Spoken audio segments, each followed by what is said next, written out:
All right, guys, we're going to start the show very shortly. A lot of news to get to today. We got a closing of another business on the downtown mall. We'll give you that news. Follow the I Love Cville Instagram account, and you can get to know what's happening on that. We get a lot of information out first on our Instagram. We will talk today on the program about Fashion Square Mall, the news that broke Friday on the I Love Cville network. Friday on the I Love Cville network, we broke news about Fashion Square Mall going to foreclosure.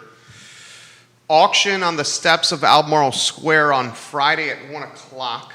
We'll have that conversation today on the program.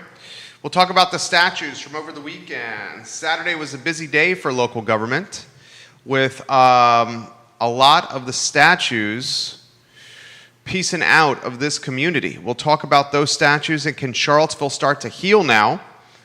I'll ask this question: is Fashion Square Mall going to be the next Dewberry Hotel? We kind of established where the market's going to go here, and I think you're going to start hearing a lot of commentary about Fashion Square Mall being the next Dewberry Hotel, meaning it's going to sit in skeleton form, empty form, for a long while. We'll talk about the future of the Vita Nova and Taste of India building on the downtown mall. There's a bakery, cafe, and catering company that's for sale in Charlottesville. We have some details for you on that. Those details will undoubtedly make the traditional news cycle, TV, radio, print, after we report it today on this show. I want to give the positive spotlight to Skooma Boutique Dispensary in the downtown mall. The owner, David, a friend of mine. We got some macro news about home listings and maybe a market stabilizing across the country. Listings are now coming on the market. Listings are now coming on the market, which is a really, really, really good thing. I think people are wrapping up vacation and feeling more comfortable with COVID and are putting their homes up for sale. So we'll analyze that on today's program. A lot we're going to cover. Give the show a like and a share. We work hard for you. The only thing I ask in return for working hard, putting all this show content together for you Monday through Friday, is if you hit that like button, or better yet, share the show to your Facebook page. That would mean the world to us. Hit the like button and share the show now, if you could. Judah, how you feeling, man? We can rock and roll when you're ready.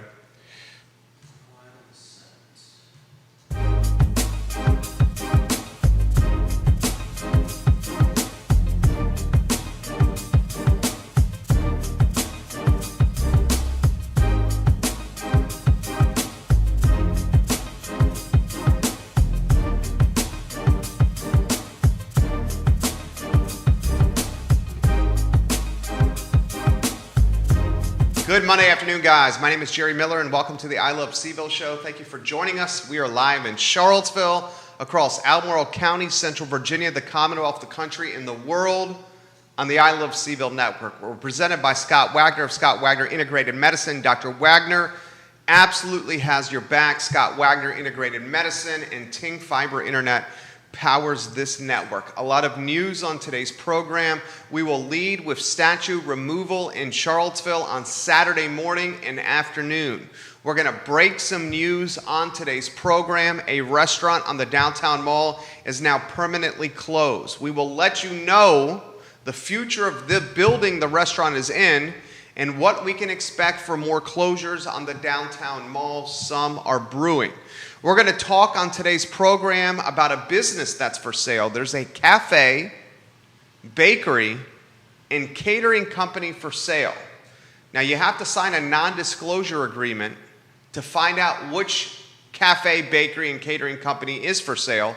I'm going to make some guesses on the I Love Cville show after reading the Craigslist ad for this business that's for sale, about which brand this is, which business this is. We're going to do that later in the broadcast. Also on today's program, we're going to talk about Skooma Boutique Dispensary. Skooma Boutique Dispensary in the downtown mall is primed for success. We'll let you know why Skooma Boutique Dispensary is primed for success. We will also take a look at a macro trend, and the macro trend is listings now coming on the market across the United States of America. We'll tell you why we think listings are coming on the market and potentially how this housing market could stabilize a little bit. A lot we're going to cover on today's show. Hit the like button like Johnny Ornalis just did.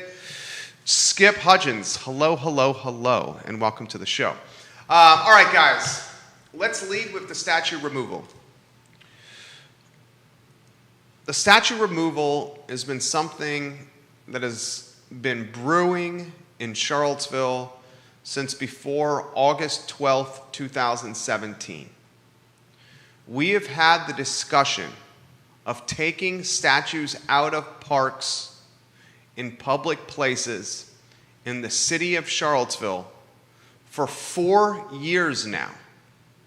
4 years now, we've been talking about this.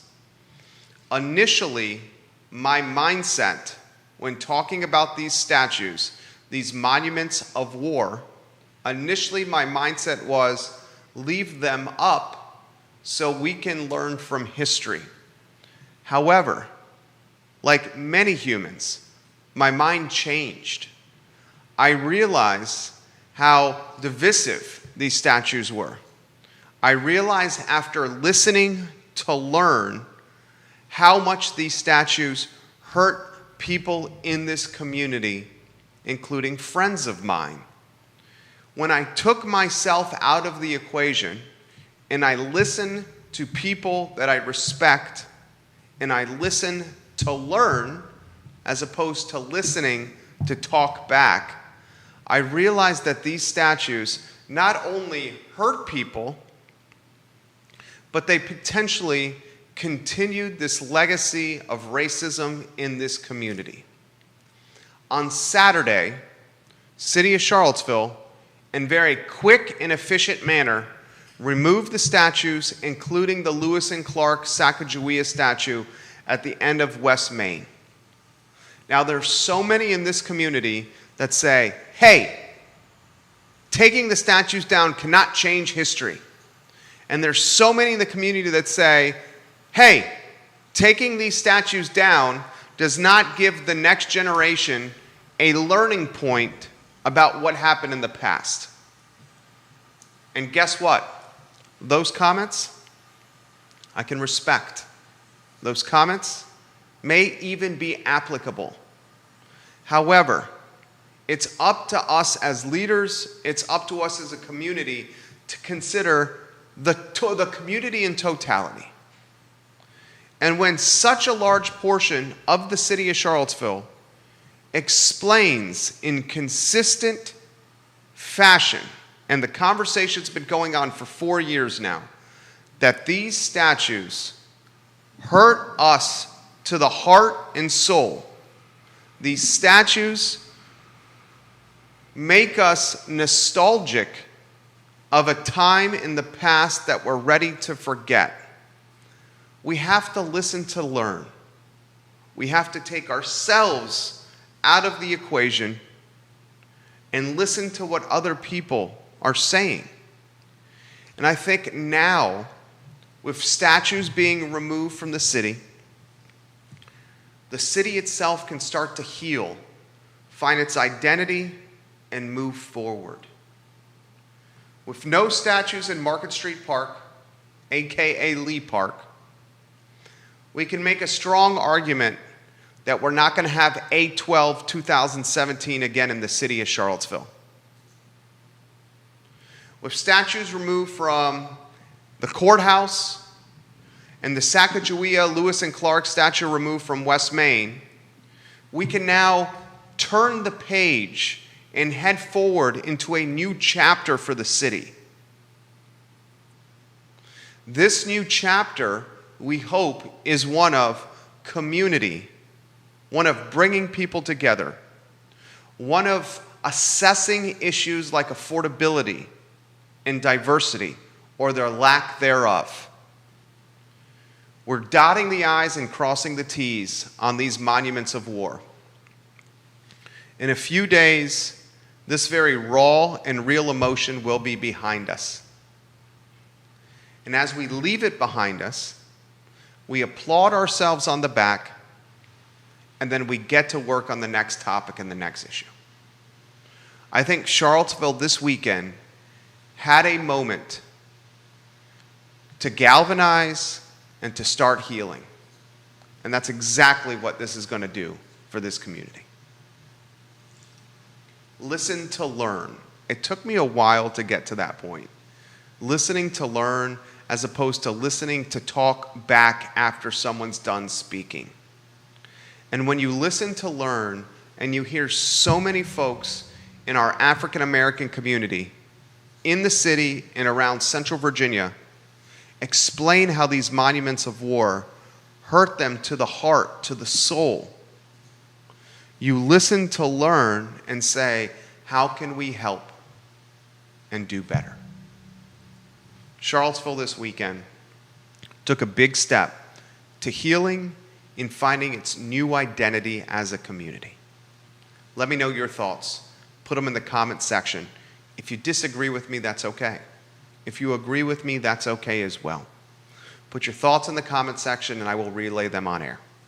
Now, on Friday, on this network, in this microphone, while sitting in this chair, we broke some news about Fashion Square Mall heading to the courthouse steps in Albemarle County to be sold at auction. It's being foreclosed upon. Fashion Square Mall, or how we've dubbed it on this network, Fashion Scare Mall, has been a shadow of its former self for a decade plus. I remember when I first arrived in Charlottesville as a student at the University of Virginia in 2000. I remember walking up and down the hallways of the mall, 2000, 2001, 2002, heck, 2005 and 2006, looking for Christmas presents, birthday presents, or anniversary gifts. During that time, the early 2000s, the mall was still hopping. You had activity, you had kids, you had high schoolers looking to interact with each other at the food court. You had Dippin' Dots, the ice cream of the future, set up there. You had those playground areas. You had older folks walking around the mall to get their steps and their exercise in. You had activity. Now you go to Fashion Square Mall, and there are wings of the mall where property management of the mall doesn't even turn on the lights. It's a ghost town, a skeleton. It's a gold rush town that ran out of gold, and everyone left to find the next boom town. Fashion Scare Mall, its future is unknown. And here's the really unfortunate aspect of Fashion Scare Mall. The people that own the land and the people that own the structure, the mall itself, are very different people and different groups. Fashion Scare Mall is going to sit vacant, it's going to crumble, and it's going to reach its demise very soon. Fashion Scare Mall is going to be the next Dewberry Hotel. The Dewberry Hotel, the hotel skeleton owned by Johnny Dewberry, who Bloomberg dubbed the Emperor of Empty Lots. I Love CVille has dubbed John Dewberry the extorting Emperor of Empty Lots. His property, the hotel in the downtown mall, has sat vacant for years. That, unfortunately, is going to be the future of Fashion Scare Mall. Now, on Friday, on Real Talk, a show we host on this network, I made the argument that Albemarle County should buy this structure. When you're coming into Albemarle and into the city of Charlottesville, north of town, you see it. When you take Rio Road from the downtown mall and you're trying to get to 29, you see it.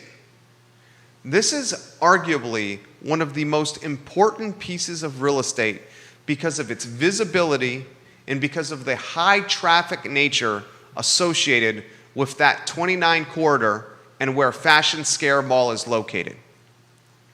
This piece of property can be so many things for our community. It could be a convention center. We're missing that. in Albemarle in the city of Charlottesville? How about a convention center where we can attract Fortune 50, Fortune 100, Fortune 200, Fortune 300, 400, and 500 companies to the city and to the county for their conventions, for their team building excursions? Hotels, they talk about their business during the week. And every hotel in this community has vacancy during the week. Monday, Tuesday, Wednesday, Thursday. The weekends, we got that covered. New York Times said Charlottesville was the top place to vacation on the East Coast because Albemarle County was #1 in the Commonwealth with vaccination rates. The city of Charlottesville was #3 in the Commonwealth with vaccination rates. The world's newspaper, the New York Times, says, go vacation in the city of Charlottesville and Albemarle County. It's safe, and people are coming. I was walking the downtown mall this weekend, and the buzz was palpable and tangible. People were walking up and down the mall spending their money, and I was happy as a Cheshire cat eating a sleeve of Ritz crackers with some Cheese Whiz on top of those Ritz crackers, smiling ear to ear. Albemarle County, if it's willing to get a little creative, a little innovative, a little entrepreneurial, and a little big picture with its thinking, could purchase this mall, convert it into a convention center, and the incremental revenue that comes from Fortune 100, 200, 300, 400, and 500 companies utilizing that convention center, spending money at restaurants and in hotels, that purchase and that rehabilitation cost, the purchase of the property and the rehabilitation costs, remodeling costs, hell, you can tear it down and build the convention center from scratch. That money would be made up in no time. How does a world-class city like the city of Charlottesville in Albemarle County not have a convention center that can accommodate 500, 1,000, 1,500 people at once? These types of structures become known across the country. And C-suite executives for these Fortune 500 companies, human resource directors for these Fortune 500 companies, will quickly become aware of a convention center that's state-of-the-art within a community that has wineries and breweries and the University of Virginia, where they can recruit future talent for their firms. They can stay in hotels like the Quirk Hotel that is absolutely marvelous. They can go to restaurants, 14th in the nation per capita for restaurants, city of Charlottesville. We're missing a convention center that can accommodate the masses. This is a fantastic opportunity. Hell, how about the public-private partnership that I've learned from my friend Keith Smith? A public-private partnership, perhaps between the city of Charlottesville and Albemarle County with a private developer. The three work in concert to build a convention center that is needed and missing. I want to ask you this question. I want you to take a moment and reflect on Charlottesville City and Albemarle County. Charlottesville City and Albemarle County, what is it missing? We have restaurants. We have breweries. We have wineries. We have one of the top public universities in the world. We have hiking trails. We have the mountains. We have a fantastic music scene thanks to Core and Capshaw and Red Light Management. We have one of the only pedestrian walking malls in the country in the downtown mall. We have great jobs. What is the city of Charlottesville and Albemarle County missing? A convention center. A convention center solves the conundrum of midweek and early week business for the hotels and the restaurants. It drives incremental value for the community, for the municipalities. A convention center could be an attraction point for businesses up and down the eastern seaboard, Midwest, hell, across the country. The potential of a convention center is going to require innovative, creative, novel, and outside-the-box thinking. Do our municipalities embody that quality? Time will tell. Time will tell. Our next topic on today's program is the closure of a business that I like quite a bit. Taste of India on the Charlottesville Downtown Mall. Taste of India is in the building where Vita Nova is located. You have to wind down those steps to get to Taste of India on the Downtown Mall. Those curly steps. Vita Nova was on the main level. Judah, if you can put that photo on screen for us. Oh, it's on screen now. Thank you, Judah Wickhauer. Judah Wickhauer is our fantastic director. Look at the screen. We broke this news on our Instagram account. Taste of India permanently out of business. Vita Nova, we broke the news on the I Love CVille network a couple weeks ago that Vita Nova was going to relocate its pizzeria across the mall to the Impeccable Pig storefront. Now that building, where Vita Nova and Taste of India currently are located, has 2 vacancies. One, when Vita Nova goes across the mall to the Impeccable Pig location, and 2, the Taste of India spot that is now permanently closed. What do you do with that building? It's quirky, it's a tad awkward, it has a hell of a lot of character. That windy down staircase that you get to Taste of India, that was the same spot where Henry's restaurant was located 8-10 years ago. The Vita Nova and Taste of India building, someone asked me on LinkedIn, should those 2 spots, the 2 restaurants, be combined to make one bigger restaurant that could appeal to more people? I thought about that for a moment, and you know what? My answer to that is no. And why my answer to that is no is because bigger restaurants and more square feet means more overhead for businesses to cover and entrepreneurs to cover. I think the future restaurant model is a model of smaller restaurant footprints. And I'm going to cut to the chase. As $15 an hour becomes what is basically going to be the minimum wage, mom and pop restaurants are going to have to ask themselves this question. I'm going to have to pay my front of the house and back of the house minimum of $15 an hour. I have to pass that added cost on to my customers with increased menu prices, or I change my model. And how I think the model is going to change, in part, is the elimination of table service to cut front of the house expenses down. I would not be surprised as $15 an hour becomes minimum wage and not living wage. I would not be surprised to see some of our mom and pop restaurants do window pickup for their food. You order your food at a register. You wait till your number or your name is called. You pick it up at a window, just like you do Bodo's, and you take your food to the table where you enjoy it. When you leave, a busboy cleans your table down, takes the trash out.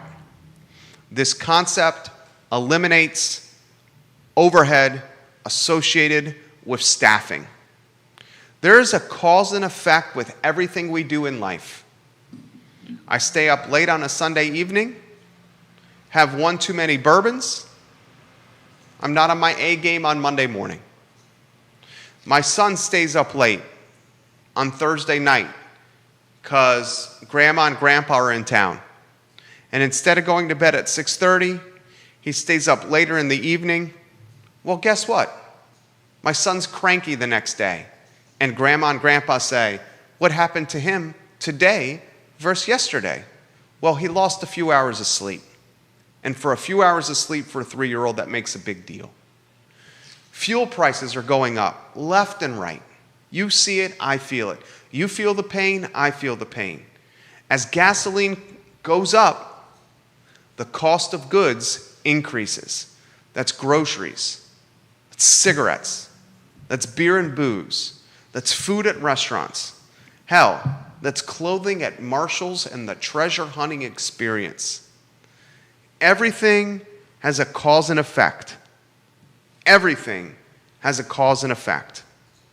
And the effect of raising the living wage, eventually having that living wage turn into the minimum wage, my prediction is restaurants begin to pivot to window service, cutting back on table service. The Vita Nova Taste of India building on the downtown mall is quirky, it's funky. That basement spot especially, where you have to go down that black iron staircase to get into Taste of India. Before that it was Henry's Restaurant. It's tough to get in there. I do not see those two spaces being combined, however. When Vita Nova goes across the street, I think the owner of that building will keep the spaces separate. You would rather, as a landlord, get checks from 2 tenants instead of 1 because you're hedging your risk in case one of them leaves the building. Furthermore, you want to create a business model or a building for people's business model that's advantageous for them to succeed. Having more square feet, combining the two spots, is going to increase overhead and monthly rent. We don't know yet the future of restaurants and how they're going to survive. Hell, we got a Delta variant with this COVID pandemic that's gaining momentum and steam. The future is undoubtedly a booster shot. Johnson & Johnson, Pfizer, Moderna. A booster shot is on our horizon. It's on our horizon. I don't think you combine the two spaces because I think the rent is going to be so high. And a perfect example of this is the Downtown Grill. The Downtown Grill Steakhouse has been for rent since early COVID. A year and change, the Downtown Grill's been for rent. Why is the Downtown Grill for rent? Lee Hughes previously had the listing. Now it's Johnny Pritzloff and Jenny Stoner. Why are there no people interested in these spaces? Because it's a massive restaurant. The square footage translates into a price tag per month in rent that is obscene. Smaller footprints. No table service. Window service. Cutting back on overhead. These are ways that help you hedge against inflation. And as gasoline prices increase, cost of goods will increase. And as labor costs increase, either menu prices will follow, and us, the consumer, are going to have to vote with our hard-earned dollars where we're going to spend our money, or the savvy restaurateurs will pivot their model and do quick serve or fast casual. Time will tell. Our crystal ball predictions on this program, however, have proven to be very accurate. Very accurate. All right, a couple more items out of the notebook that I need to get to. Put the Craigslist ad up, if you could, on screen. Let me know when that's up, my friend. Judah Wickhart does a hell of a job directing this program. Thank you. Look at the screen, guys. Look at the screen. Look at the screen now. Look at the screen now. There's a I'm going to read it for the people that are listening to the show on Spotify, iTunes, Apple Podcasts. There's a bakery, cafe, and catering business in the city of Charlottesville that's for sale. It does not say which business it is in the Craigslist ad. Stu Rifkin has the listing. Stu does a lot of the businesses that are for sale. He's a business broker, a real estate broker. He's an entrepreneur. He's run and managed restaurants. Stu's a smart guy. I saw you the other day, Stu, at at the 19th hole. Someone tag Stu Rifkin. Stu is a smart guy. Keep the listing on screen, if you could, please. This same for sale graphic was used by Stu when he had the restaurant equipment that was for sale at the College Inn. In fact, I'm looking at the I Love Cville Instagram. You should look at the I Love Cville Instagram as well. I'll put it on screen. Come back to me if you could. Here's the post on the I Love Cville Instagram. We broke the news that the College Inn was for sale. I Love Cville did. Then we broke the news that the ranch dressing and the equipment and everything else was for sale. I did a post on June 29th. Get it? You got me on a one-shot, J-Dubs? See the for sale graphic on I Love Cville Instagram from June 29th? Look at the screen. That's the same graphic that's in the Craigslist listing. Now put the Craigslist listing up. You have to sign a non-disclosure agreement before you find out what the business is. This is what I want to do on the show. I want to read the copy. The copy is the words from the listing. I want to read the description of the business that's for sale. And then I want you and I, you the viewer and the listener, I want us together to try to guess which business this is. It's in Charlottesville. It says it's in Charlottesville. So I'm going to read the copy first, J-Dubs. Here's the copy. Long-standing and outstanding bakery, cafe, and caterer for sale. The owner is retiring. Best location in town. Decades of sales, nearing $2 million annually. Small drop-off due to COVID, but business is already back with gusto. Business only, there is no real estate for sale here, but a long-term lease with the current landlords await. Confidential. Must sign a non-disclosure agreement for more information. That's the copy of the business that's for sale, the description. I'll read it again. Long-standing and in an outstanding bakery, cafe, and caterer for sale. The owner is retiring. Best location in town. That's a huge tip. That was a huge tip for me. I'm going to tell you my guess here in a matter of moments. You put in the comment section what you think this business is. Name the business that's for sale. Best location in town is a huge tip for identifying the business. Decades of sales nearing $2 million annually. Huge tip. Decades of sales. Huge tip there to identify which business is for sale. Business only, there is no real estate for sale here. That's another huge tip. So those three tips have helped me identify what I think the business is. What do you guys think this business is that is for sale? Decades in business, no real estate for sale, best location in town. What do you think it is? All right, I'm going to take my guess, and then I'll get to your comments. That's what I think, Vanessa Parkhill. That's what I think, Vanessa Parkhill. I'm going to give Vanessa Parkhill, you're a smart lady.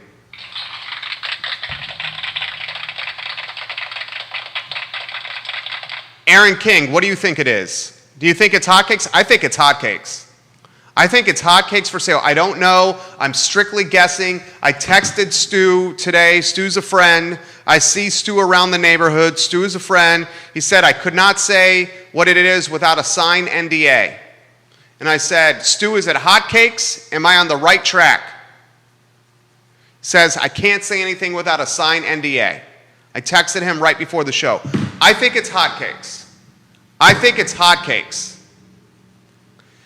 Best location in town. Is there any other retail real estate that is better than Barracks Road? No. Barracks Road is the best. Barracks Road is the best. It's not even close. Barracks Road's close to UVA. Barracks Road's got parking. Barracks Road's on Emmett Street. Barracks close to the interstate. Barracks got the best real estate in town if you're running a retail or sales business of any capacity. Barracks Road. In business for decades. Hotcakes has been in business for decades. The owner is retiring.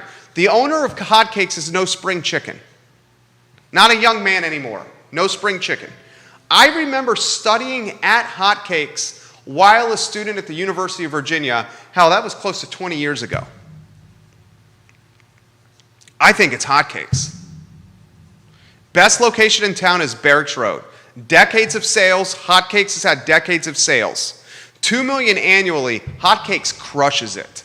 Hotcakes does bakery, cafe, and catering. It caters people off-site. It has the cafe at Barracks Road, and it has a bakery on site at Barracks Road.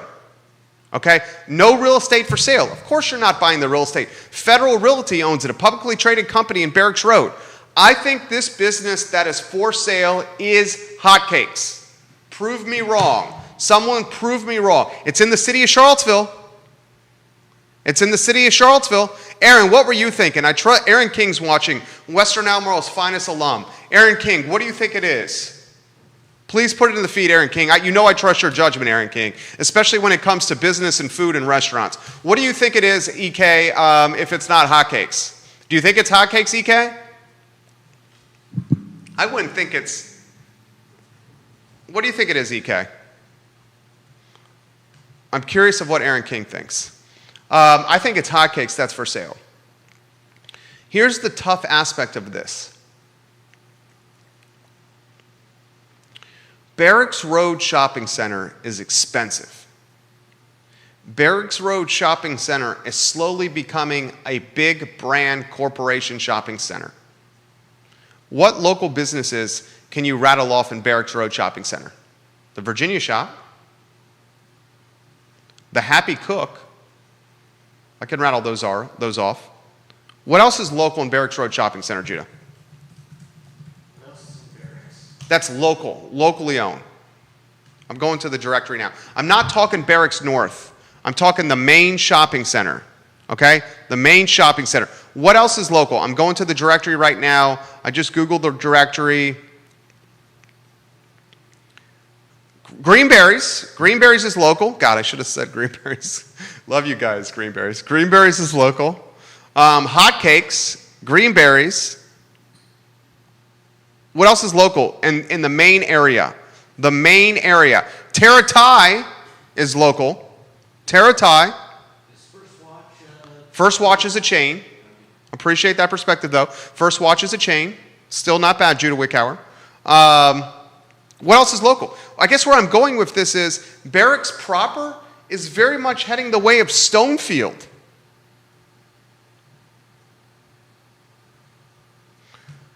Man, Aaron King, Albemarle Baking Company. I don't think it's Albemarle Baking Company, EK. That's an interesting one, EK. I don't think it's ABC, Albemarle Baking Company. I think it's Hotcakes.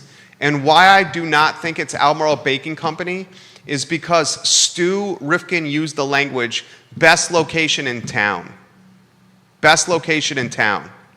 And Albemarle Baking Company, I would not say is in a better location than Barracks Road Shopping Center. Do you guys give me that? Albemarle Baking Company is in the purple building, right, EK? Right, Aaron King? In the purple building where you guys are at? I think that's a beautiful location. I love the purple building. I absolutely love the purple building. But I don't think the purple building is comparable to a Barracks Road Shopping Center. I think this is Hotcakes, man. I think this is 100% Hotcakes that's for sale. Time will tell, but I'm pretty sure we just broke some more news on today's show. Now, a couple more items I want to get out of the notebook here. And then I'm going to get to your comments. We got Keith Smith coming today to tangle the Fashion Square Mall mess. The Fashion Square Mall mess is a freaking fiasco, dude. You got some people that own the land that don't own the structure. In fact, I'm going to read this comment to you. The beautiful thing about social media, especially how we utilize social media, is you get a lot of information out there quickly, and then you can gather information from other people that are reliable. For instance, Aaron King that's watching this show is one of the most reliable people I know when it comes to restaurants and the restaurant business. There was a comment on I Love Seville Facebook on Friday from Danielle Johnson. Danielle Johnson. And this is what she said. Jerry Miller, the property the mall sits on is not owned by the owners of the actual building. The land will not be included. I'm 100% positive on this. I'm the office administrator and have spoken to members of the families that actually own the land the mall is built on. She then says, Jerry Miller, I can tell you that without a shadow of a doubt, the land the mall sits on is owned by several families. I know this because it is part of my job to know. I can also tell you that Carolyn Cooper is correct. The former J.C. Penney building, as well as the Belk Women's Store, are not owned by the mall. So Danielle Johnson, the office administrator, has spoken to the members of the family that own the land the mall is built upon. So the only thing, according to Danielle Johnson, and we're going to get some more insight here from Keith Smith, the only thing that's for sale in this Fashion Square Mall deal is the building and structure itself. Now I'm going to throw this stuff to you.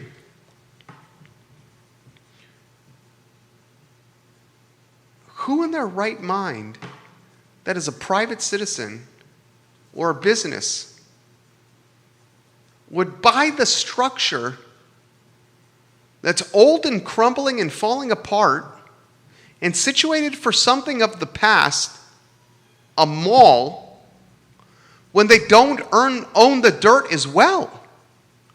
The dirt is the effing value. The structure that's crumbling and falling apart is not the value. Certainly not when that structure is shaped and structured like a shopping mall that is that of a horse-drawn carriage, something of the past. Who in their right mind would buy this? We'll untangle this web of confusion with Keith Smith in a matter of moments on the I Love CVille show. Now, I want to get three other items out of the notebook before we get Keith here. Skooma, this boutique dispensary on the downtown mall, I'm getting to know the owner extremely well, and this dispensary is going to absolutely boom. We're going to help it boom on this network. But what David and his wife are doing is customer service done the right way, and they're selling CBD from vendors around Charlottesville, and they have the best location for any dispensary that's alive today downtown. The only way a dispensary is going to get a better location than what David has on the downtown mall is if they open in Barracks Road Shopping Center. And I don't see that happening anytime soon, not anybody local. Skooma Boutique Dispensary in the downtown mall, watch this place boom. You heard it here first. It is going to boom. Housing. Let's talk housing, a macro trend. New listings of homes jumped 4% in the 4-week period ending July 4th from a year earlier, according to Redfin. New listings were up 3% from the same time in 2019, the first time they topped pre-pandemic levels. 77% of respondents said it's a good time to sell, up from 67% in May. Folks, people are coming back from vacation, and they're ready to sell their homes. They see every Tom, Dick, and Harry getting top dollar for their structure. They're getting more comfortable and confident with COVID and strangers walking through their houses during open houses. Remember when we thought open houses were a thing of the past? When open houses were going to go away altogether? Guess what? They're back, and they're back in droves. Now, until the end of the year, you're going to see listings pop up on the market, which will hopefully stabilize this seller's market. Time's going to tell. But new listings is a good thing. And the last thing, I'm going to emphasize this again. Taste of India is closed. Draft Tap Room is not even open. I don't know why Draft Tap Room would not be open. Draft Tap Room's business model is perfectly situated for COVID. You take your glass, you go to the machine, you fill it up with beer, and you walk to your table. Perfectly situated with COVID. The people behind Draft Tap Room are the QIM team, the Joffrey Woodruff team.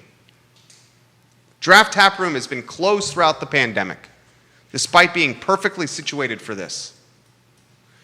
The downtown beer garden concept strategy that we've been evangelizing for 2+ years on this network is so needed, Lloyd Snook. It's so needed, Michael Payne. It's so needed, Nakia Walker, Sina McGill, and Heather Hill. In fact, I'm going to tag all you guys on the feed right now. Nakia Walker, Sina McGill, Michael Payne, Lloyd Snook, Heather Hill. Enter. Watch at the 1:19 p.m. marker. I'll add that. Enter. All right, we just tagged the city councilors. You got people coming back downtown, yet you still have vacancies. You got people coming back downtown, yet you still have storefronts permanently closing and going out of business. You got people coming back downtown, yet Draft Tap Room, the Downtown Grill, Taste of India, Ike's, and a handful of other places can't find tenants. The beer garden concept will solve this. And the city can make tax revenue on top of it, plus the boost in the meals tax and the lodging tax that comes with it. It's a no freaking brainer. Follow I Love Seville on Instagram. We're going to get to some comments here. There's a ton of them. Once we get to the comments, we'll welcome Keith Smith here to the show. I Love Seville on Instagram has the third largest community, third largest reach behind the University of Virginia and the city of Charlottesville. 13,000 plus followers on that count. Vanessa Parkhill says, agree the county should scoop up Fashion Square Mall, Albemarle County. I was telling a friend a couple weeks ago that it could be converted to school space. J.C. Penney could be converted to gym space. Each store throughout probably already has a restroom and could be converted to individual classroom space. Food court area transitions to cafeteria. Maybe Sears converts to a community center. Infrastructure is already there and site development is already done. She referenced Keith Smith in here. She says, Keith Smith says that's a huge part of development. Building costs, right? Parking, bus stops, etc. already there. She says your name in the comment section, Keith. He's right there.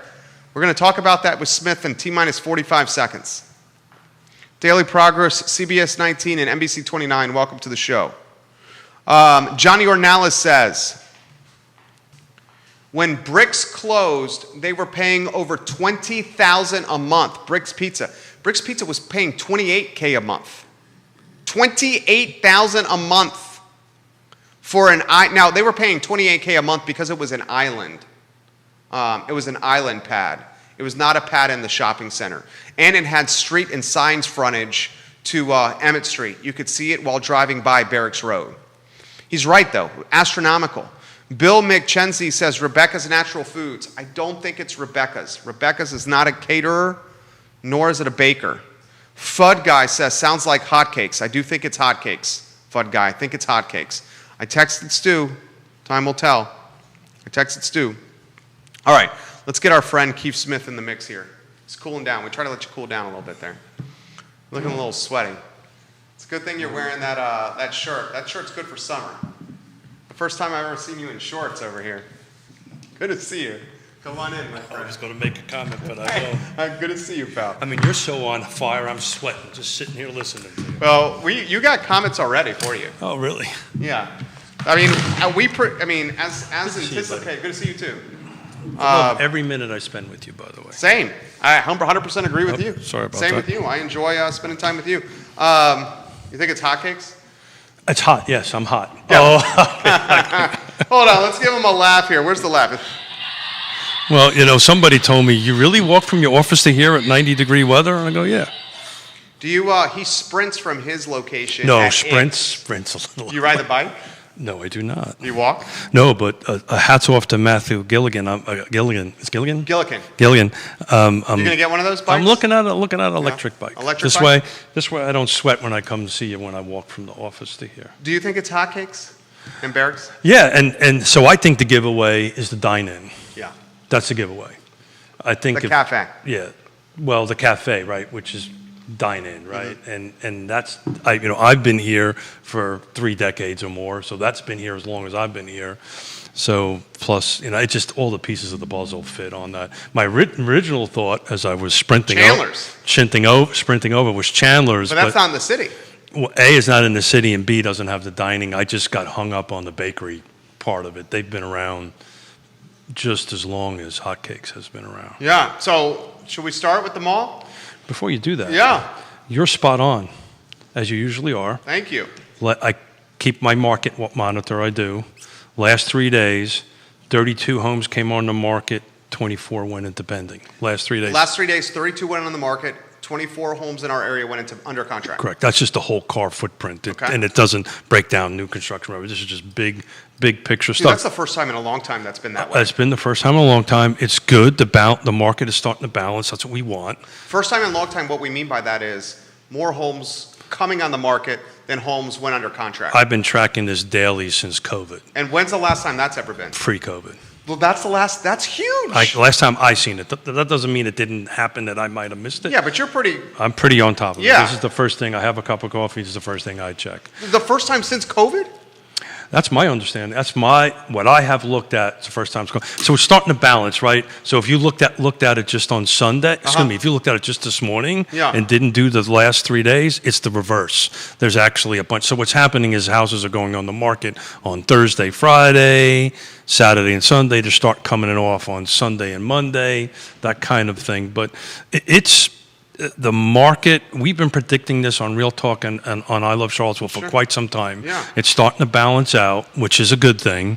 And so, but there's other factors that are coming into which we're going to talk about this in coming shows.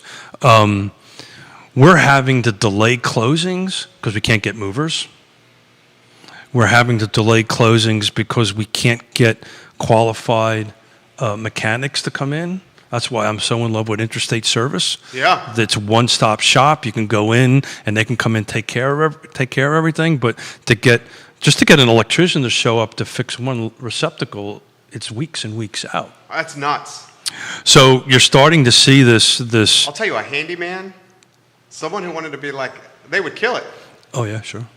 Well, we talk about this all the time, but and we're actually putting a panel together, which I'm really super excited about. That's going to talk only about vocational training around here. We got some rock stars coming in from PVCC, Piedmont Community College, a couple other national and statewide folks to talk about that. So, first time, what do you got there? You give me that look. This is mall stuff. Fashion Square Mall. Yeah. All right, we're going to buckle up. I have a feeling, guys, so Real Talk tomorrow at 10:15 a.m. Is this going to be a topic? Sure. Okay. So this man is going to untangle. So that's. Put it in perspective how Yeah. tough this is. So you ever hear the term a hairy, like an 800-pound hairy gorilla? Yeah. That's what this is. This is super. All you got to do. I'm waiting on some title work to come back, which hopefully we'll get back from the show tomorrow. But all you got to do is look at the GIS. I looked at the GIS. And there's only the parcels they're foreclosing on is only 1, 2, 3, 4 out of 5, 6, 7, 8 total. Well, there's individual owners of some of those. Correct. So this is what's happening. Yeah. High level. Yeah. There's a lender out there that's in first position. Okay. So it's called first deed of trust. Okay. And Explain what that means to them. Yeah. So the first deed of trust is. If you default, they take it back. They take the property away from Well, no. The first deed of trust is the entity that's first in line. you. Okay. So this is a common thing in residential, right? You have a mortgage on your home, and then you take a second out. Uh-huh. And if that second is with another lender other than your primary lender, they're in a second position. God forbid, you should have to foreclose. You get foreclosed on. So what the first deed of trust job, with their main focus in it, is to get their property back. We talked about this Yeah, on Friday. take it back. They literally have to buy it back. They actually, at the closing step, have to buy it back. What that does is that immediately removes or pushes or makes the second, third, or fourth lien holders, whichever they may be stacked on here. And I don't know that yet because I haven't seen the title work on it, but I'm assuming there's second and third, because the way it's carved up, there's got to be. These people, these entities really don't have a snowball chance in hell.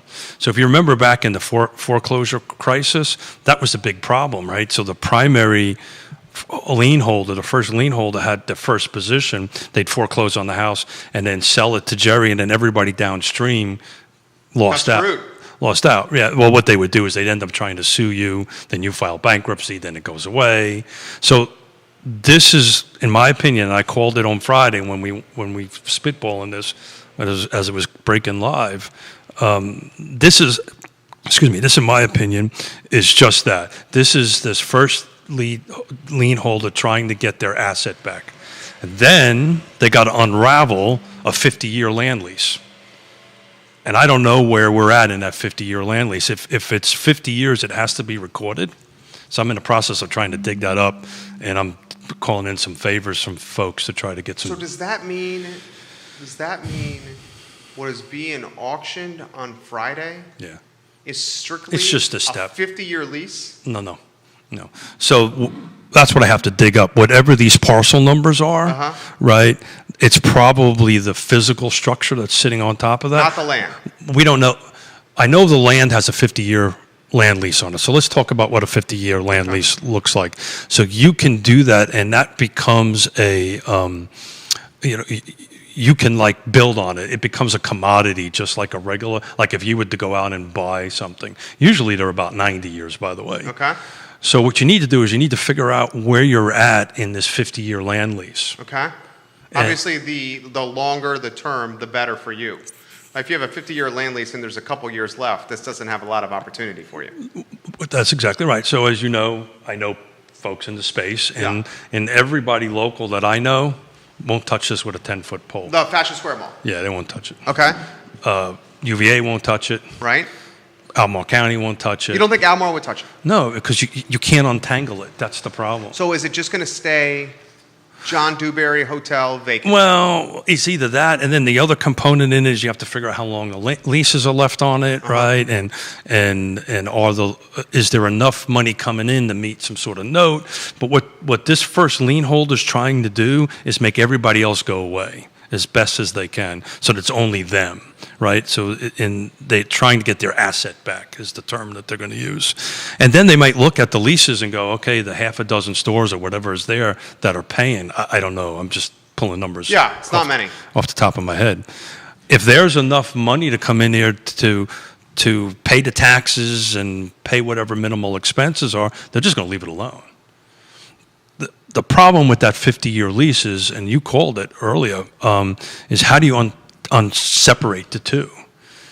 And if the leaseholder wishes not to do that, it could be another Dewberry. It could be another. And just sitting empty there. And I would say that is even more impactful at that location than the Dewberry Hotel on the downtown mall. Anybody that, I would suggest you get onto the Albemarle County GIS. It is pretty plain as to see the numbers on it. I mean, they're owned by different people. It's just this convoluted mess. This is why when you do a project like this, and depending on when this all started, I can tell you now, no lender would ever lend money on something this convoluted and complicated. So this is what the office manager said. Did you hear that part? I was trying to cool down. I didn't hear that part. Her name is Danielle Johnson. And the office manager of? We don't know. We don't know that. Okay. Or that we shouldn't say. Got it, Roger. Understood. We can say. No. I got it. Yeah. I got it. She says this. In fact, I'm surprised she's saying this much. Yeah. And the only reason I'm reading this is because she typed it on Facebook. Yeah. No, I get it. Once she typed it on Facebook, then I could read it. All bets are off. Right. Mm-hmm. She said, Jerry Miller, go ahead. Jerry Miller, the property the mall sits on is not owned by the owners of the actual building. So let's stop there. Okay. So that's the 50-year land lease. Right. Right. For the structure. Right. So I chair the Thomas Jefferson Community Land Trust, right? Right. We do a 90-year lease, so it's a similar situation where we own the land and then the property above it is sold. Right. And it's tied together So by he's very familiar with this model. very much so. Well, and it's not uncommon in the commercial world to have what they call commercial leases, land leases like this. Okay. She says the land will not be included. She continues, I'm 100% positive. I'm the office administrator, not going to say where, and I've spoken to members of the families that actually own the land the mall is built on. Correct. She then continues, I can tell you without a shadow of a doubt, the land the mall sits on is owned by several families. Mm-hmm. I know this because it is part of my job to know. Well, that's the lease. Yeah. So Jerry is the family member that owns this 50-year lease. Yeah. I'm Simon. I'm Keith Smith, developer. I come into you, and I'm going to do the Fashion Square. What do you call it? Fashion Scare. Scaremore. Yeah, Scare. Fashion Scare Mall. I can't even say it. The Fashion Square. I'll just. Okay, yeah, you can do that. Mall. Call it the mall. We'll call it the mall. Which I have not been in 20 years. But Right. anyway, I literally have not stepped foot in there in 20 years. So what I do is I come to you and I say, okay, I want to sign a 50-year lease with this because you don't want to sell it to me because you want to retain ownership. Little thing that everybody needs to know, in the state of Virginia, everything goes with the land. So you say, What does that mean? as the land goes, everything above it goes. So what this blender's trying to do is push all the problem childs out of there. There's got to be mezzanine structures in here. I don't know this for a fact, but once I see the title work, it'll be pretty clear. There's more than likely a mezzanine structure with different second deed of trust, third. This first deed of trust is going to push them away only on these particular parcels, which is like 3 or 4 of them out of 6 or 7 or 8 of them. So, okay, they take a breath. We got this away. All right, now let's start tackling the land lease. And let's start tackling. And this stuff is just going to be worked through methodically over time so that somebody gets complete, or some entity gets complete control of these 7 or 8 or 6 parcels. I can't remember the number of them off the top of my head. That's the path. That's if I'm sitting for this lender, when they're called workout people. They actually call them workout guys, but I call them workout people because we want to be. Workout people. Yeah, there's a job that specifically banks have that they're called asset managers, and they're workout folks. And when something gets into trouble, it's like the FBI showing up. Or the IRS, that's even better. It's like the IRS showing up. You don't want an asset manager or a workout person to come in here and see you. I've been here. I've done this. I know exactly how this works. So that's what they're trying to do. This is, nobody's going to buy this. Nobody's going to show up with a $16 million check. It's just not going to happen because it's so tangled. So what's going to happen on Friday on these courthouse steps? So probably there's no reasonable entity is going to spend something and not know how it's broken. So what the bank is trying to do is get its asset back. So what it'll do is go up there, nobody will have it, it will make a bid, and the bid is typically the amount that it's owed on the loan. It actually will buy it back from itself. There's an actual transaction that has to happen, right? Then it will get its asset back. The bank. The lender. Yeah. It may not be a bank. We don't know what it is. Right. But the lender is going to do that. So in essence, they lent out the money to start with. They got to buy it back. So they're in it for 2 times the amount. I'm with you. On that amount. And then they start going to court. They start suing people. They start doing warning debts. And they start doing all this fun stuff, trying to get as much capital going back in their own thing. And keep in mind, these workout people, these asset managers, know zero about real estate. They're just looking at numbers, and they're just trying to get their asset back so they can control it. I'll bet you a bottle of bourbon that's what's going to happen. I'm not going to take that bet. Because you know I've this been better than I do. I've been trying. No, I've been I'm trying. not taking bets like that. I've been trying to win back this bottle I know. for what 2.5 Yeah, a long time. 170 shows. 176. Yeah, so 7, whatever it is. So you think that's what's going to happen? So is your next prediction that it's going to sit empty and vacant? No, I don't think it's going to sit empty. What it's going to end up doing is you're a tenant in there. So instead of Judah, it's going to be the lender. So what's going to happen is I'm going to end up assuming your leases. Okay. And hopefully, I mean, from a bank's perspective, and it knows all this already, all this stuff has been mapped out before this Friday. More than likely, it'll sit down and talk to the tenants and say, look, you need to still making payments. I'm your new landlord, blah, blah, blah, blah, blah. Somebody's done the math. Okay, I can keep the lights on. I can plow, whatever it is. And all these other things I'm talking to you about, this unraveling of this mess. I was thinking about it over here. Do you like to fish? Do you fish at all? Sometimes. Yeah, when you're fishing, you kind of let your thumb off and this big bird's nest comes up. Yeah. That's what this is. Okay. And now somebody has to untie the whole thing, and it's going to take forever. But I suspect it's going to operate the way it is. Now, if the tenants haven't been paying, or the math doesn't work, it's cheaper to shut it down. But we won't know that. We'll know that pretty quickly. What is the short-term future for it? What time is this on Friday? By 1 o'clock. You want to go there on 1 o'clock after I the show? might be able to do that. Yeah, that'd be fun just to watch it. Then we can report in. So how did the auction? I've never been to an auction. They sit up on the court thing. There's a lawyer. On the steps? Yeah, It's literally on the front steps. It's literally on the front steps. It's about as 18, 19, or whatever it is you can get. They sit on the court step. Somebody reads a deed, right? They open it up for auction. They give it a 5 count. If nobody comes in, or 10 count, whatever it is, then the bank steps in and buys it. If the auction's over, and the bank just they walk in, they write a check, they get the deed over to themselves, and they move on. Here's a question for you. We should take notes of that. That'd be a good, fun thing to do. That would be so fun. That's pretty sad that we actually No, I think that's it's fun too. I think it's a lot of fun. Here's a question for you. I thought about that after I said it. What is more likely to have a viable business first? Johnny Dewberry's Hotel or Fashion Scare Mall? Wow. That's a good prop bet right there. Oh, we're back on the whiskey thing, huh? The Dewberry Hotel or Fashion Scare Mall. And we cannot call the current tenants that they have as a viable business, right? We know that they're sunsetting those Oh, leases. you're sitting. Well, I mean, I don't think, Yeah. the 3 businesses that are whatever it is that are in the mall, that's not a viable business. Well, we're defining viable businesses when it used to be thriving. Yeah. Got it. Yeah.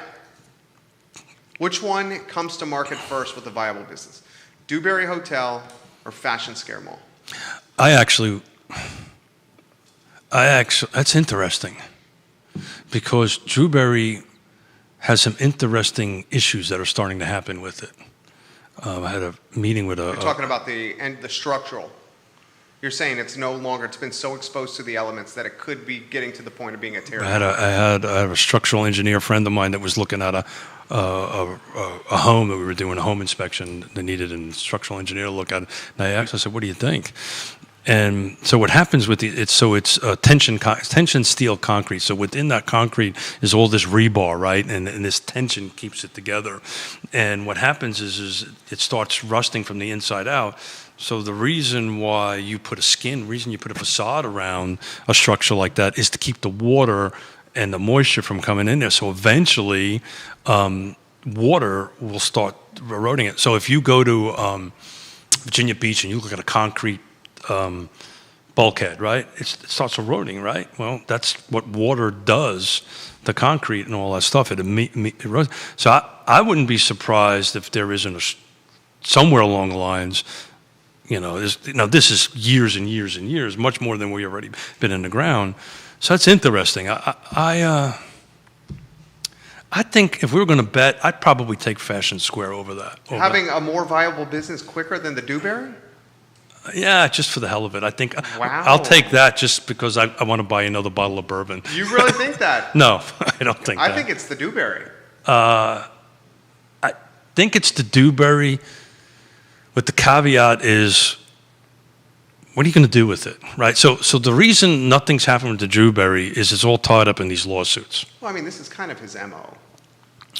I know enough about the man to agree with you, but I don't know enough of him to absolutely agree with you. Does that make sense? Sure. I mean, if he can leave it derelict and vacant and exposed like he is, Yeah. he's got leverage to What? potentially get some tax incentives. Well, and then this would be a very difficult thing to do, but there is a potential solution to this. Dewberry. You can draw, the city, can draw a little square or rectangle around the downtown mall and do an ordinance, come on, Judah, help me out. You're talking blight? Blight, thank you. Yeah. To do a blight ordinance. And then they could try to force him to do something. But at the moment, because Virginia is a property rights state, Yeah. right? Yeah. And because everything goes with the land, Right. it's this difficult thing, and there's really no answer to it. Now, if it could be proven that it's unsafe or something, then I think the city would have some leverage. Look, you started off your show, by the way, great monologue, great entry on the statues. Couldn't agree with you more than what you said. So thank God we're moving on. Maybe the city can now tackle this. Yeah.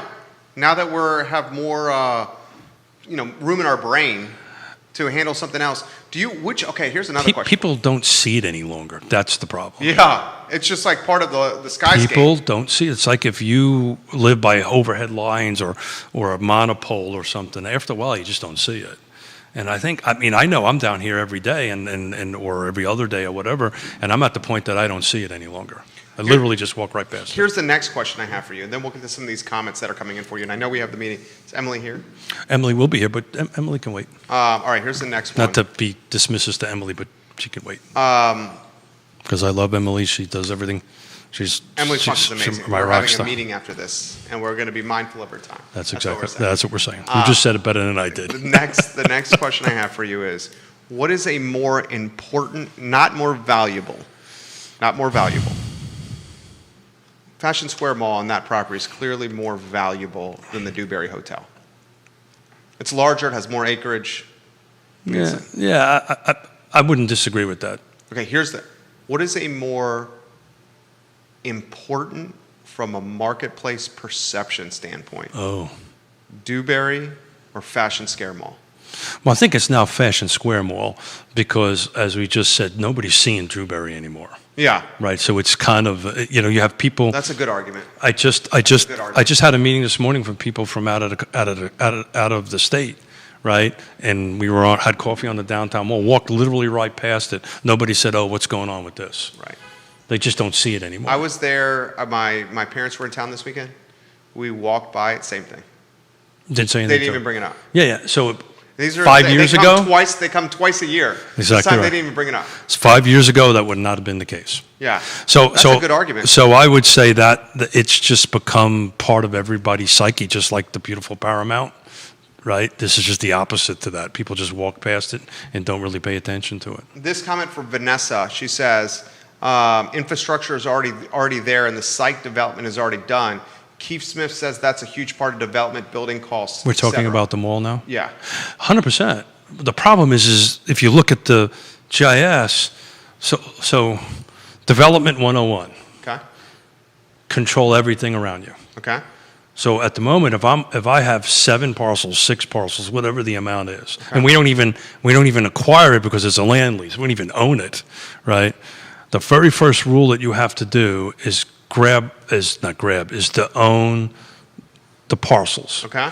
Right, so one of the hardest things for a developer to do is to assemble parcels, right? So it doesn't matter if infrastructure is there, the road is there, all that stuff, but if geometrically this thing is if you really look at it, it's a geometric mess on that thing. So you would have to square this off or rectangle this thing off and say, okay, now I own this, okay? It's kind of exactly how Chris Henry did Dairy Market. They went and they bought all these on this parcel, which was multiple parcels, created this rectangle or square or whatever it is. So, okay, good. Then they went through the process. Somebody has to put that assemblage together first. And that's not going to start until this step number 1 happens. And they're only going to own their little puzzle pieces of this puzzle. There's other puzzle pieces that don't even own them. They're just owning the property, not the 50-year lease on it. And the thing is, I don't know if the 50-year lease is on all the parcels. I suspect it is.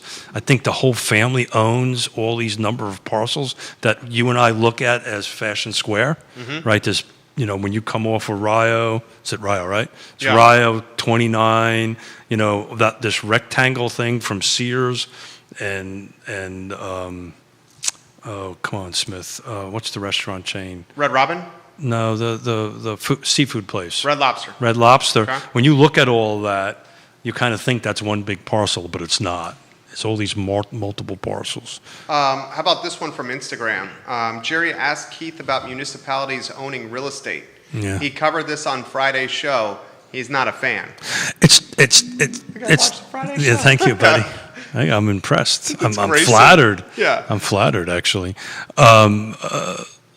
Look, very rarely do local governments do well when they own this type of real estate, right? Stuff like water systems, sewer systems, things that provide services, utilities. Yes. Parks. Yes. For the good of the community. Yes. Where jurisdictions do well with ownership outside of what I just described is things like industrial parks. So a prime example is, I believe Louisa County owns Ferncliff out off of 64 on that, which is where Amazon's coming. Okay. Right? I'm 99% sure. I have to double check that. Things like that, or airports, or baseball fields, or things that service the community as a whole, local governments do really well with that. And you'll find out once you get elected, they don't do really very well at running businesses. And this is a business thing where let's assume this magic wand, Jerry and Keith just came up with the genius way to untangle this fishing nest, this bird nest of stuff. Poof, it's done. The right way to do this is with a PPP, public-private partnership, where we get together with the state, the local, private sector folks, and create what we talked about on Friday to do that, where there's not a direct ownership by the county, Okay. but they're part of it. Does that make sense? That makes perfect sense. Last one, and then we're going to go, and it's just, they're listening to you. Power of social media used for the good. Keith brings up Amazon. This is from Ben Huseman. Ben Huseman says, Keith brings up Amazon. This scene would be perfect for Amazon and some kind of drop industry packaging center. It could be. I'm passionate about affordable housing, so that's where I always will default. Amazon. The point is, none of this is going to happen. It's this bird's nest of fishing line that somebody has to start unpacking to even go ahead and say, okay, now I got a clean sheet of paper. What can we do with It's this? going to take. It may never happen. Jesus. It may never happen. So if you're the families, see, this is why I enjoy talking. I learn from you. If you're the families that own the dirt, Well, that's why this where you're at in this 50 years is so important. explain that to me. Well, at some point, so first of all, you need to get eyes on the lease. Okay. So if it's over 5 years, it's required to be recorded. Okay. So that's what I'm hopefully going to have by tomorrow. I may not. Are you talking to our friend? Yeah, I'm on the phone with 3 Oh, title searchers that I work with that I know, trying to beg them to give us at least a back of the envelope documents. Hopefully it'll happen, but I can't promise it. But we'll have enough information that we can talk a little bit more in depth on that and the stuff. But yeah, I lost my train of thought. Get the me back. family. Yeah, so the family on the 50-year lease, you have to take a look at the lease. Is it an automatic reboot, which usually they are. Okay. Right? Most leases I've ever been involved with, like for instance, all post offices, U.S. post offices, the government doesn't own the land. They got 99-year leases. There may be some exceptions to that, but as a rule, they're leases. And what happens? They automatically punt. They automatically get kicked up. My suspicion is that's what's happening here. If it doesn't, and maybe the lender knows this, and maybe the lender knows where it's at in the 50-year cycle. Because if that lease was, I've been here for 30-something years, so if that 50-year lease was signed before I got here, this may be at the end of it. And it may want to renegotiate it. And in order to do that, it's kind of pushing. I'm really spitballing here, guys, without having, I mean, this is. It's okay.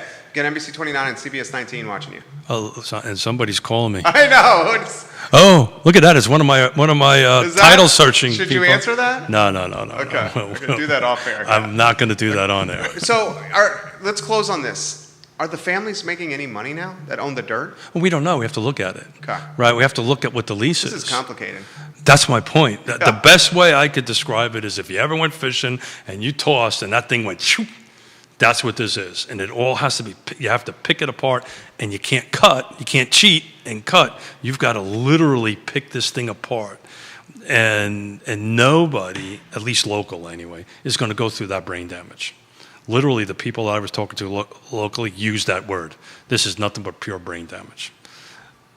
The lender will go through that brain damage, depending where it is. They're going to try to put a package together, and that might happen 1 year, 2 years, 3, whatever it is. And they're going to put this package together, and they're going to go, hey, Jerry, here's this deal. You're interested? That's how that's going to go. When that happens, good Lord, and we'd only know. So, real talk tomorrow? I think we just did it. Yeah. We're going to untangle the fishing line. If that phone call goes as successful as I hope it does, yeah. Real talk tomorrow, 10:15 a.m. Guys, TV stations that are watching, 10:15 a.m. tomorrow. This guy, we hope, is going to offer some clarity on this Yeah, for your TV broadcasts at 6 p.m. and 11 p.m. tomorrow. Yeah, don't. What is that terminology? Don't overpromise. Don't count your chickens before they hatch. Something like that. Don't overpromise and underdeliver. You always want to underpromise and overdeliver. All right, we hope tomorrow, CBS 19 and NBC 29, that this man is going to untangle this equation. If I can get my eyes on that 50-year lease, then you'll have some clarity. then we'll have a ton of clarity. Okay. And then once we do that tomorrow on Real Talk, newspaper and TV, those are your follow-up stories for I don't know about the that. traditional news cycle. All right, that's the show. Keith Smith is A-plus people. Fucking love that guy. Yes, He was so on fire, I'm still sweating. And Yes Realty Partners. Is this called Chambro? What is this called? That shirt material. Isn't it called Chambro, Judah? It's actually linen. Okay, linen. All right, sorry. It's linen. It better be linen. I'm pretty sure, isn't that a word for clothing? Is it Chambro? Okay. Not the liquor company. See? Look, it is. Chambray shirts. It's a chambray shirt. Well, when we're off air, I'll take it off because I don't want to shock No, anybody. Please don't take that off. Please don't take that off. It's a linen silk mix is what it Okay, is. there we go. Vanessa says, Keith, thank you for shedding light on all the pieces related to Fashion Scare. Right there. Well, thank you very much. I mean, it's just More to come. Yeah, I mean, what's the famous saying? Be the source of the source. Be the source of the source. You're going to be the source of the source. You are the source of the source. I don't know about that, but we're going to try. You are. Alex, this is a great show, you two. A very good education on two significant Seaville sites. Alex is a home run. Alex Erfin. Alex, we'll schedule an appointment. He and I need to schedule an appointment. Oh, is he reaching out to you? No, I reached out to him. Now Okay, you're going to tell him. I'm going to call you. I reached out to him. He reached out to me. Now it's on me to reach back out to him. There we go, Alex Erfin. All right, guys, we're out of here. We'll see you 10:15 a.m. tomorrow. Put in your calendar. Fashion Square Mall. Square. 10:15 a.m. tomorrow. There's the fabulous Emily. All right, we're out of here, guys. You have a good afternoon. Take care. Okay. Whew, I'm still sweating like a stuck pig.